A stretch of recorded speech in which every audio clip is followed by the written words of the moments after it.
दोस्तों कैसे हैं आप सभी। हेलो मेरे प्यारे दोस्तों, कैसे हैं आप सभी। उम्मीद है आप सभी ठीक होंगे और अपनी तैयारी बहुत ज़बरदस्त तरीके से कर रहे होंगे। आप सभी का स्वागत है आपके अपने channel one step to success with RK में। दोस्तों आज हम लोग इम्पोर्टेंट टॉपिक नीप के बारे में चर्चा करेंगे, यानी नेशनल एजुकेशन पॉलिसी 2020 के बारे में डिस्कशन करेंगे। ये डिस्कशन एक ज़बरदस्त कंटेंट के साथ होगा। तो आइए हम लोग शुरुआत करते हैं। दोस्तों सेशन पसंद आए तो लाइक सब्सक्राइब कीजिए और उन दोस्तों को भी शेयर कीजिए जो केबीएस और सीटेट की प्रिपरेशन में लगे हुए हैं। दोस्तों आइए शुरुआत करते हैं और देखते हैं चीज़ों को। नीप 2020 यानी नेशनल एजुकेशन पॉलिसी 2020 क्या है, इसकी चर्चा करेंगे। दोस्तों ये 21वीं सदी की क्या है, नीप जो है भारत में 21वीं सदी की पहली शिक्षा नीति है। क्या है दोस्तों, ये पहली शिक्षा नीति है। स्वतंत्रता के बाद यह भारत की केवल तीसरी शिक्षा नीति है। क्या है दोस्तों, तीसरी शिक्षा नीति है। पहली कब आई थी, 1968 में, और दूसरी दोस्तों 1986 में लागू की गई थी। ये एक सिस्टमेटिक तरीके से ये जो 2020 जो एजुकेशन पॉलिसी है ये बहुत डिस्कशन में भी रहा दोस्तों। और इसके डिस्कशन का वो मेन मुद्दा ये था कि इसका के पूरे सिस्टम को क्या किया गया है दोस्तों, चेंज कर दिया गया है। एक सिस्टमेटिक तरीके से हर एक कंटेंट को या फिर कक्षा वाइज हो या पाठ्यक्रम हो, सब में बदलाव किया गया है। दोस्तों आइए देखते हैं एक छोटे से डायग्राम के साथ। दोस्तों 5+3+3+4 सिस्टम क्या है, इसके बारे में चर्चा करेंगे। यानी 5 का अर्थ क्या है। 5 का अर्थ, 5 को क्या बोला जाएगा दोस्तों, फाउंडेशनल स्टेज, यानी निर्माण किया जाएगा बच्चों को। जैसे शुरुआत में जब बच्चे 3 से 8 वर्ष के बच्चों को इसमें, इस कैटेगरी के बच्चों को इसमें दोस्तों रखा गया है। पहले शुरुआत के 3 साल बच्चा कहाँ जाएगा दोस्तों, आंगनवाड़ी या प्री स्कूलिंग में जाएगा। मतलब बच्चे को स्कूल में आने जाने की क्या होगी दोस्तों, आने जाने के लायक दोस्तों बच्चा बन जाए। यानी पहले स्टेज में, फाउंडेशनल स्टेज में, पहले के मतलब इसके पहले, इस नीति लागू होने के पहले बच्चे को क्या किया जाता था दोस्तों, पहले कक्षा 1 में भेजा जाता था। लेकिन अब शुरुआत के 3 साल बच्चा आंगनवाड़ी में जाएगा। उसके बाद में ही क्या जाएगा बेटा, बच्चा कहाँ जाएगा दोस्तों, कक्षा 1 में, कक्षा 2 साल के बाद, मतलब 3 साल पूरा कर लेगा यहाँ पे, और 2 साल कक्षा 1 और 2 में पढ़ेगा। यानी जब बच्चा पूरी तरह से आनंद लेने लगे पढ़ाई का, यानी बच्चा स्कूल जाने के नाम से डरे नहीं, रोए नहीं, बिल्कुल स्कूल को एक अच्छे से माहौल में स्कूल में ढल जाए, यानी स्कूल का वातावरण बच्चे को पसंद आने लगे, तब वो बच्चा 1 में जाएगा। दोस्तों ये क्या है दोस्तों, ये 5 का, ये आपका 5 मतलब ये फाउंडेशनल स्टेज। नीचे आगे देखेंगे दोस्तों, 3 प्रिपरेटरी स्टेज।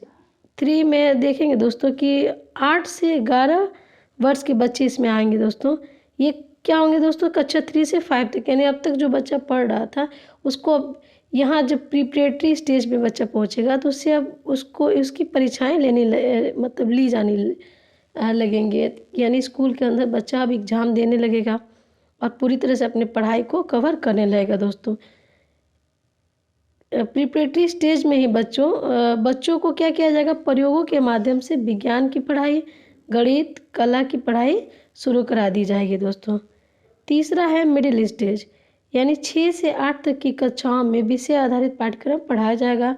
कौशल विकास भी इस स्टेज से स्टार्ट कर दिया जाएगा। कितने वर्ष के, 6 से 8 तक की कक्षाओं को इसमें दोस्तों क्या किया जाएगा, विषय आधारित पाठ्यक्रम कराया जाएगा। आगे देखेंगे दोस्तों 4th यानी सेकेंडरी स्टेज। सेकेंडरी स्टेज क्या है, 9 से 12, 2 स्टेज होंगे इसके। इसमें विषय चुनने की भी क्या होंगी दोस्तों, आज़ादी होंगे।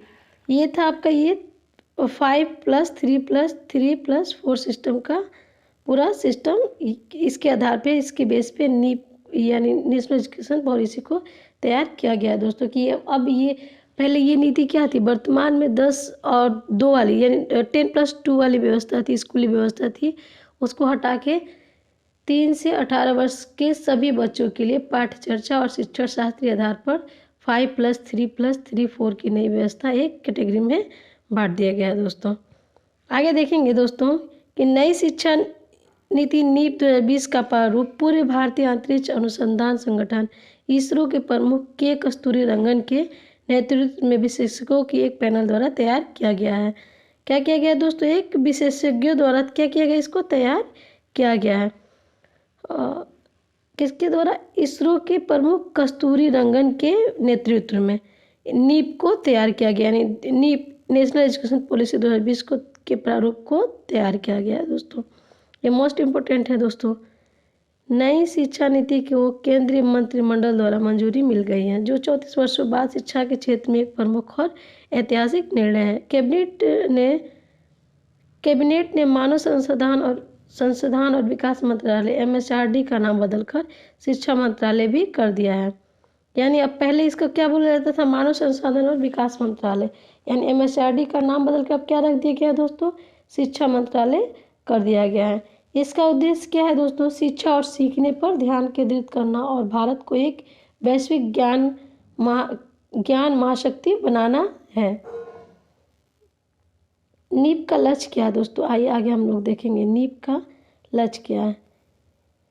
2040 तक एक कुशल शिक्षा प्रणाली बनाना है, जिसमें सभी शिक्षार्थियों की सामाजिक आर्थिक पृष्ठभूमि की परवाह किए बिना उच्च गुणवत्ता वाली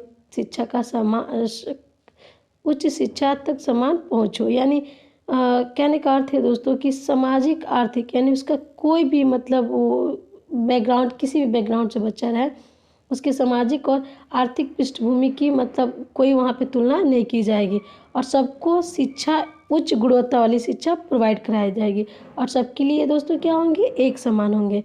इसका उद्देश्य एक नई प्रणाली का निर्माण करना है, जो भारत की परंपरा और मूल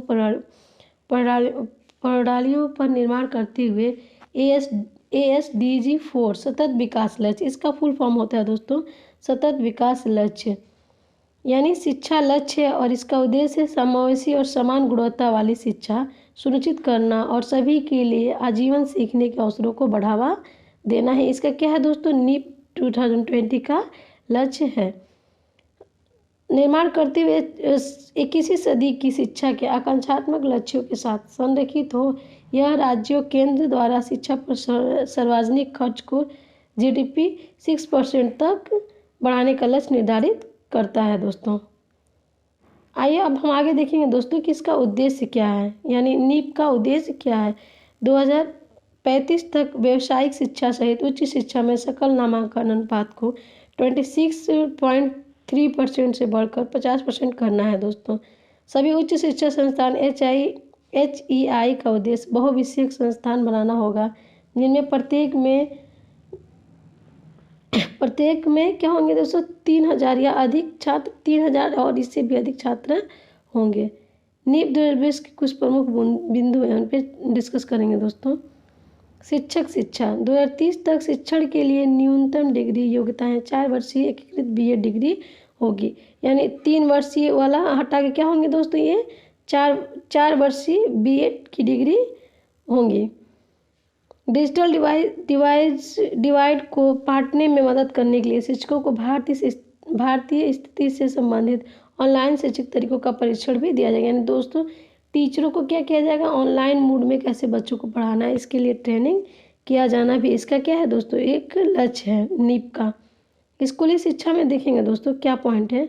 अगले दशक में चरणबद्ध तरीकों से सभी स्कूल और उच्च शिक्षा संस्थाओं में व्यावसायिक शिक्षा को एकीकृत किया जाना है। शिक्षकों और वयस्क शिक्षा के लिए स्कूल में नई नेशनल करिकुलम फ्रेमवर्क पेश की जाएगी, यानी नई नेशनल करिकुलम फ्रेमवर्क क्या की जाएंगी दोस्तों? पेश की जाएंगी। 5 से 5 तक के छात्रों के लिए शिक्षा का माध्यम क्या होगा दोस्तों? मातृभाषा हो गया, यानी अपनी मातृभाषा में ही कक्षा 5 तक बच्चा पढ़ाई करेगा। रट्टा सीखने के बजाय मुख्य ध्यान बच्चों के कौशल और क्षमताओं पे होंगे, यानी बच्चों को रटा कर उन्हें नहीं पढ़ाया जाएगा, उनके कौशल और क्षमताओं को क्या किया जाएगा दोस्तों? डेवलप किया जाएगा। पाठ्यक्रम की संरचना में बड़े बदलाव होंगे। आर्ट्स, साइंस और कॉमर्स के बीच कोई अलगाव नहीं होगा, यानी कोई मतभेद नहीं होगा कि क्या कौन से विषय क्या है ज़्यादा हाई है और कौन से विषय लो है, इस सब में समानता का अधिकार होगा दोस्तों। बोर्ड परीक्षाएं ज्ञान के प्रयोगों पे आधारित होंगी। 5+3+3+4 पाठ्यक्रम और शैक्षिक संरचना का पालन किया जाना होगा।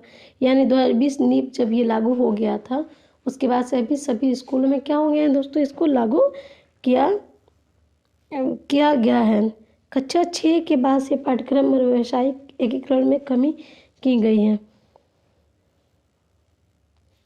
भारतीय उच्च शिक्षा आयोग का निर्माण HECI के तौर पे किया गया है। 2025 तक पूर्व प्राथमिक शिक्षा 3 से 6 वर्ष की आयु सीमा को सार्वभौमिक बनाना है। 2030 तक इसका लक्ष्य रखा गया है दोस्तों कि मतलब कहाँ कहाँ तक इन सभी चीज़ों को क्या करना है, अचीव कर लेना है। 2030 तक स्कूली शिक्षा में 100% GIR के साथ प्री स्कूल में माध्यमिक स्तर तक शिक्षा का सार्वभौमिकरण कराना है। कक्षा 6 से कोडिंग और व्यावसायिक अध्ययन के साथ एक नया स्कूल पाठ्यक्रम शुरू किया जाएगा। कक्षा 5 तक शिक्षा के माध्यम के रूप में बच्चों की मातृभाषा का प्रयोग किया जाएगा।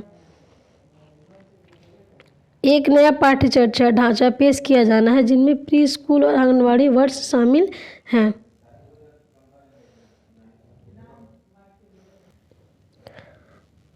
दो 2025 तक आधारभूत साक्षरता और संख्यात्मक पर एक राष्ट्रीय मिशन कक्षा 3 के स्तर पर बुनियादी कौशल क्या करना होगा दोस्तों, शुरू करना भी इसका लक्ष्य होगा।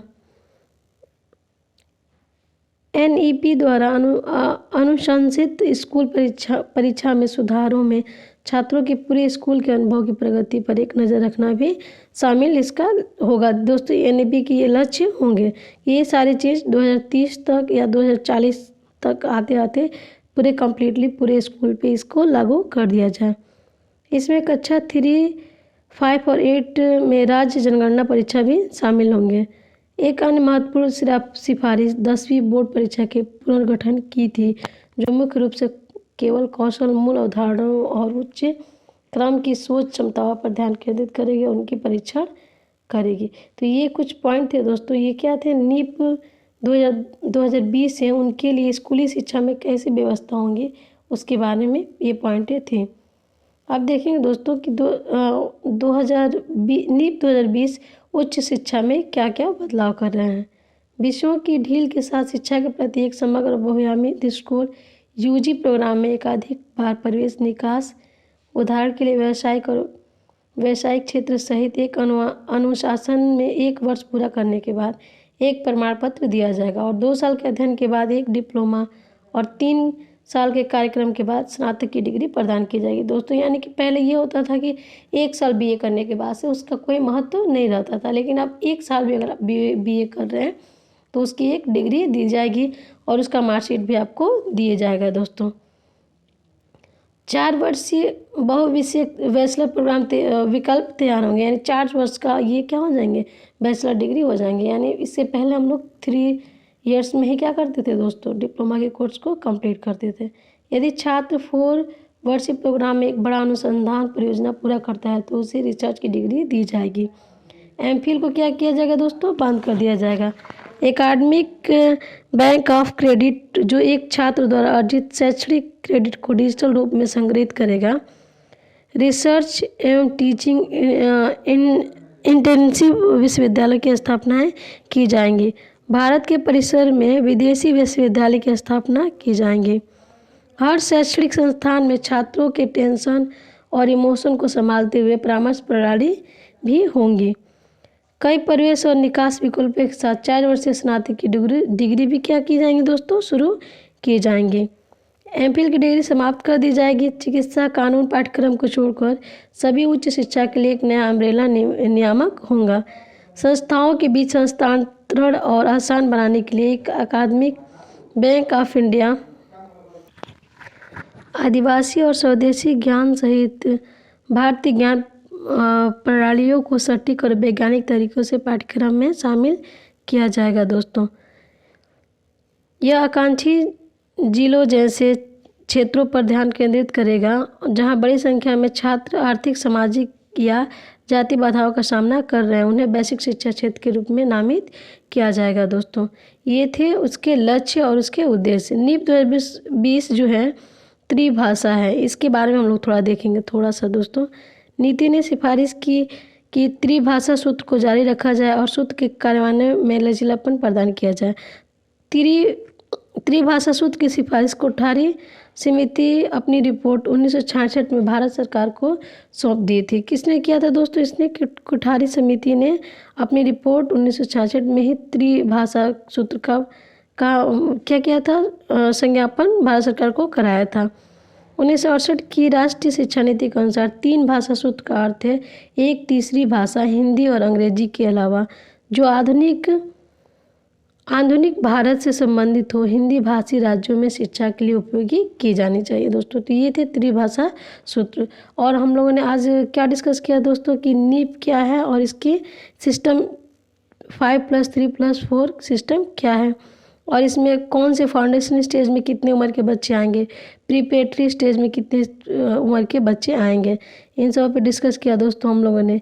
नीप 2020 का लक्ष्य क्या है और इसके उद्देश्य क्या है, और ये शिक्षा में क्या बदलाव लाएंगे, स्कूली शिक्षा में क्या बदलाव होंगे, और उसके साथ उच्च शिक्षा में क्या बदलाव होंगे। दोस्तों इसके बारे में हम लोगों ने देखा और त्रिभाषा सूत्र को हम लोगों ने जाना। आज की कक्षा में बस इतना ही आज के लिए। आप सभी का बहुत बहुत धन्यवाद।